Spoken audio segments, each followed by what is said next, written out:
జిల్లాలో petrol diesel ధరల పెంపుపై ప్రజల్లో అసంతృప్తి వ్యక్తమవుతోంది. దీనిపై మరింత సమాచారం మా ప్రతినిధి మాంతయ్య అందిస్తారు.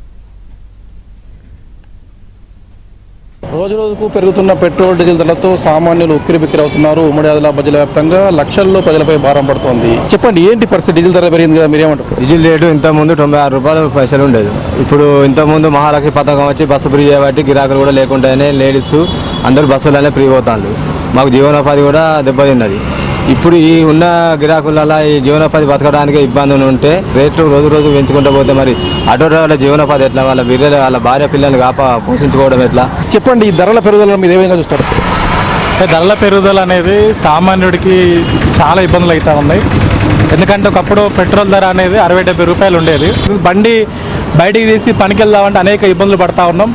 వాస్తవాన్ని మరి ప్రభుత్వాలు ఈ రకంగా చేయడం సరైనది కాదు. Thank you. ఇది మొత్తం మీద చూడవచ్చు. మనం మంచిర్యాల జిల్లా కేంద్రంలో పెట్రోల్ పంప్ వద్ద ఉన్నాం. ఇక్కడ మనం రేట్ల పట్టిక చూడవచ్చు. ఇక్కడ ప్రస్తుతం డీజిల్ ధర ₹100 ఒక లీటర్కు.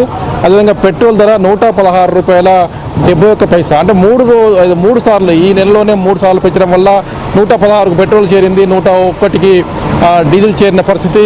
కేంద్ర ప్రభుత్వం స్పందించాలి. డీజిల్ పెట్రోల్ ధరల విషయంలో కొంత ధరలు తగ్గించేలా, ఇంకా భవిష్యత్తులో పెంచకుండా జాగ్రత్తలు తీసుకోవాలని చెప్పి కూడా ప్రతి ఒక్కరు కోరుతా ఉన్నారు. ఇది ఇక్కడ పరిస్థితి. శ్రీనివాస్తో మాంతయ్య, ఉమ్మడి ఆదిలాబాద్ జిల్లా.